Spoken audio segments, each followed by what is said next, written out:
Hi, I'm Dave Biser. I'm the Vision Pastor at Crosspoint Church, and I have with me today a friend and a guest that I want to introduce to you. Actually, I'm going to let her do some of the introduction. Her name is Betsy Hamm.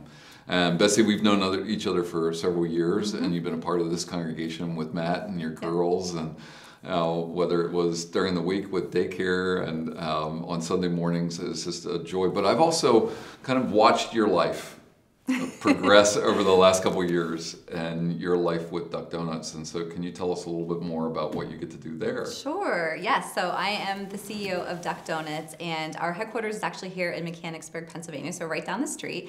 And we have a team there that oversees the support for all of our franchise locations throughout essentially the world. So we have 140 locations in the U.S., but then we also have international. So we have 6 international locations outside the U.S. The most recent we opened in Thailand a few weeks ago. So our team does everything from selling the franchises to making sure that the franchisees are supportive because they're really small business owners. So that's my job. So how did you start into that? How did you get your landing into that? So kind of by accident. So I worked at Hershey Entertainment Resorts for my career really up until that point in marketing, and just kind of kept an ear out for some other opportunities that may come about. And a friend of mine said, hey, Duck Donuts is opening their corporate headquarters here in Mechanicsburg. They want someone to come in and build their marketing team. So I hadn't even heard of Duck Donuts at the time. I'd never been to the Outer Banks, which is really where they were located. But after I talked to some friends who were so emphatic about the opportunity, I took the interview and went from marketing to eventually becoming CEO when the founder sold the company 2 years ago. So yeah, it's been a crazy ride. Never would have thought about that 7, 8 years ago when I didn't know the brand even existed. And do you feel like this was a natural fit along the way? This was like, oh, this is the next step. So now in hindsight, I do, and it's funny because if you would have asked me 8 years ago, like would you're going to be a CEO of an international donut franchise, I would tell you that you were crazy. I didn't have franchising experience. I was a marketing person, hospitality background. So many of the pieces doesn't necessarily make sense as we're going through it, but it did become sort of a natural progression with taking on additional responsibility. Well, that's perfect because that springboards right into what I want to talk with you about today, because that's utilizing your gifting.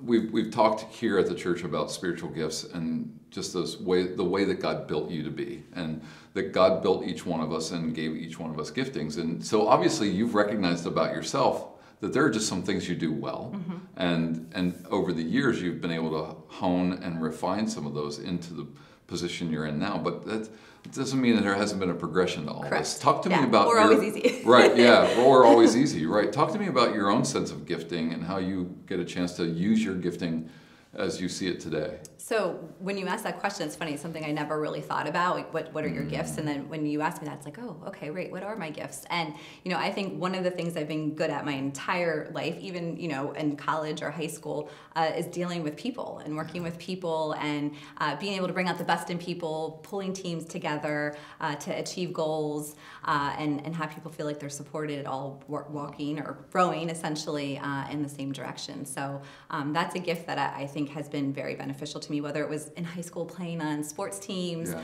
I am the oldest sister, so maybe part of that is being the oldest child as well. But I think that, birth order has something to do with it, I'm pretty sure. But that ability to be able to be empathetic and collaborative and work with people and have them feel supported and want people to come to work every day. So I think that's a gift that really has So you play in the world where you're dealing with people every day.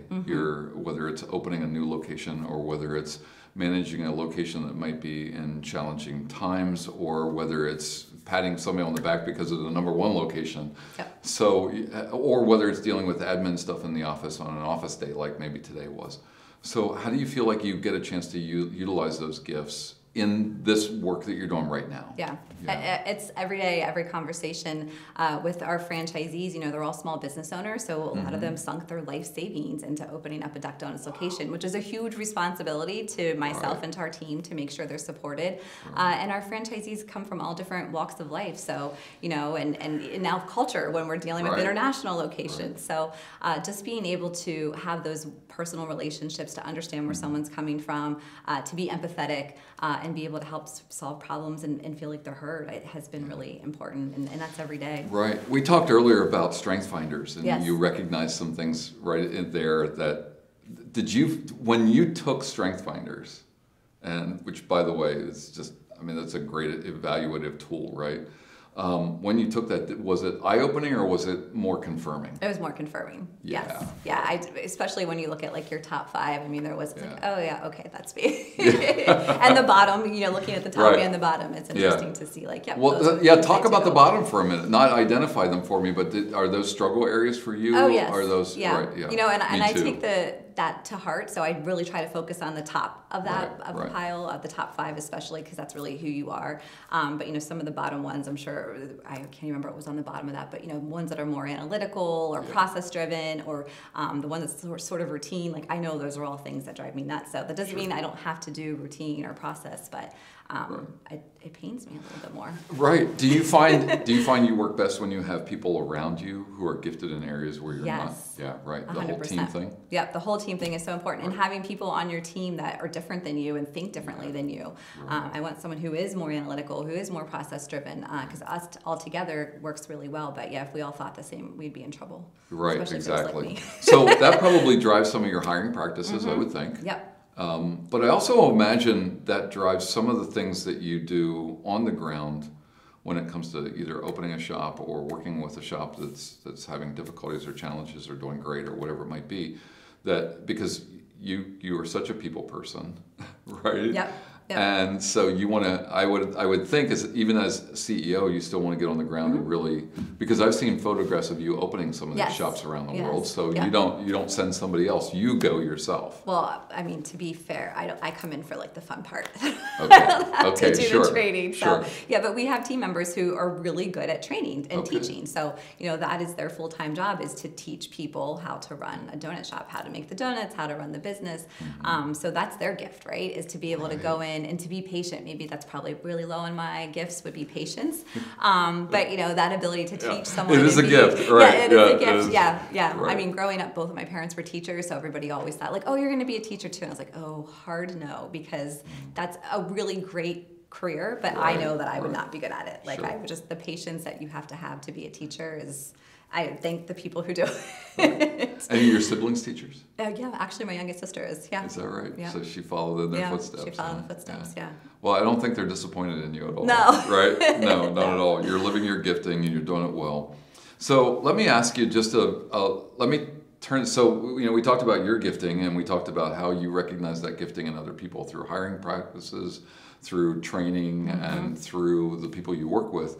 But let's turn that around. How have people noticed gifts in you? How have people just blessed you in your life by sharing their gifts with you in your life? Yeah, I definitely have been very blessed to have so many amazing people in my life, and especially from a professional standpoint, just mentors or really good right. bosses. And I think people who were very like me, with the more outgoing personality, it was easy to want to follow them and to learn from them of how to present in front of people and how to make those relationships.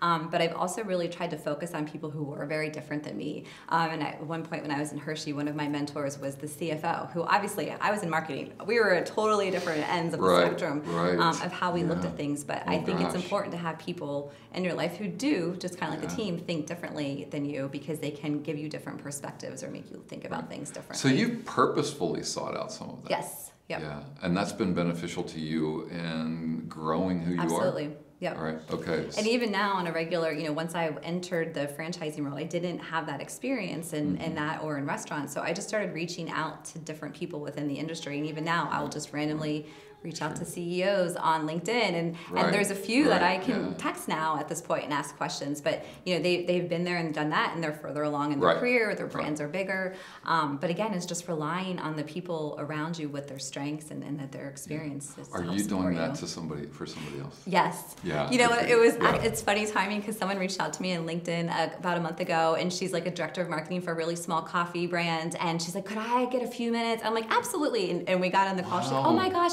thank you so much. I'm like, look, everyone has done this for me in my life. I'm like, so I need to give that back. I need to be supportive and be a mentor for people around us as well. So I think that's important, to not only be receiving that work from somebody, but also giving it into somebody else's life at the same time. Right.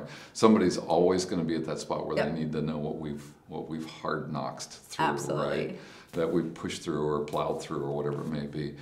So is there anything you would add about gifting?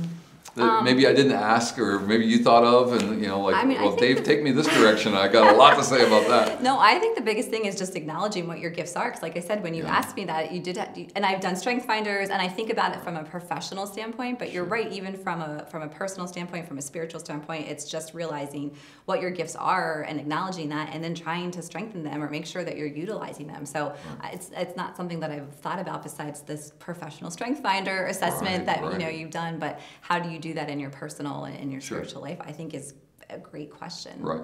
So you obviously in the middle of all this had to expand some of your thought processes, because going from whether it was marketing and advertising to sitting back, being that person at the top of the food chain at Duck Donuts, so to speak, pardon the pun. Those are some different skill sets. Yes. You still brought your gifting to those, right? But you had to refine some things. Yep. Was that a challenge? Yes, and actually going back to the people piece, because I like to have relationships with people. I guess I like people to like me. So when you're the boss, everyone doesn't like you and doesn't always agree with what you have to say. And I think having people upset or frustrated with me or disagreeing with me, and being very public about it, that was different. And I still, to this day, struggle when I know people are irritated, frustrated. And I've gotten past this point in my career, I'm like, well, people have to like me. It's not that shallow sounding, but it's just the rub or the confrontation of knowing that, this person's upset. They don't think we're delivering on our promise or whatever it is. And just letting people down, I think, is probably more what it comes down to, is like, we didn't meet that person's expectation. Is kind of how I've shifted. And I'm gonna throw a softball. We might edit this out. I'm not sure. How does this work in your family? The gifts or Duck Donuts? I mean, you and Matt are raising 2 girls. Everything I see is wonderful so far, but I don't see all the other stuff. Social media. That's exactly right. So, as parents, I think sometimes we feel that, okay, let me just push you over into this area a little bit because I see that as a strength for you. Do you see you and Matt doing that? Oh, yes, totally. And what's interesting is, so we have 15 and 12-year-old girls, and the 15-year-old is... I can't imagine. Yeah. Wow. I know. I can't imagine that. I've known them for... I know. Kelly was 3 when she was here. Right. But 15, 12, obviously tough ages, but the 15-year-old is very similar to me in personality and the outgoing, and the 12-year-old is more like Matt, more introverted, more needs to be pushed, doesn't always want to be sunshine and roses. So, I see myself, sometimes it's easier to deal with the one who's more like you, right? And I want to push the other one to be more like me. And it's like, okay, well, hold on. She's a little bit more introverted. She doesn't need the relationships as much. So it definitely is that balance of pushing them to do things or get outside their comfort zone, but also just realizing who they are and what their strengths are and what their personality and gifts are going to be. Right. Do you notice there are moments when opposites attract? Then that the daughter who's like you goes toward the husband and vice versa? Oh, it's 100% that way. Yes, right? Yep. Isn't that crazy? Yep. Oh, that's great. Yep. Okay. They drive each other nuts. Yeah, because one of the things we talked about is, we should be using our giftings in our homes, not just in our workplaces, not just in our... our everyday life includes our home. And so I think there are times probably when you went to Matt and said, Matt, do you think I can do this? And Matt had to say, I see this in you. Right. And Absolutely. Those are just moments where at home we can do that for each other. Absolutely. So, yeah. It goes back to the whole team mentality or family or whatever it is. Right. Again, everybody has their different gifts and strengths. And, sure. and sometimes maybe I'm the better person to have a conversation with the girls, and sometimes it should be Matt. So it's noticing those gifts and who maybe is a little bit more. And leaning into those strengths. Yep. Yeah, that's great. Good. Anything else? I think so. I think that's a good one. Good. Thank you so very much for being here today. I know you're busy. You carved out some time for us today. I really, truly appreciate it. Thanks for watching. If you've been watching this on social or somewhere and you checked in, we're Cross Point Church. We're in Harrisburg, and we would love to see you on Sundays. We'd love to be a part of your life and ministry in some way. This is the kind of stuff we're really fascinated with, is taking what we believe and putting it into everyday life. So if that's you, we would love to talk more about that. Hopefully you got something out of today. Hopefully you were blessed by it. If so, please make a comment. Let us know how you got blessed by this today in some way, or you got informed by this or encouraged in some way by this. We'd love to know that. And I'll make sure that I pass that information on to you. And we hope you have a great rest of your day. God bless you. See you later.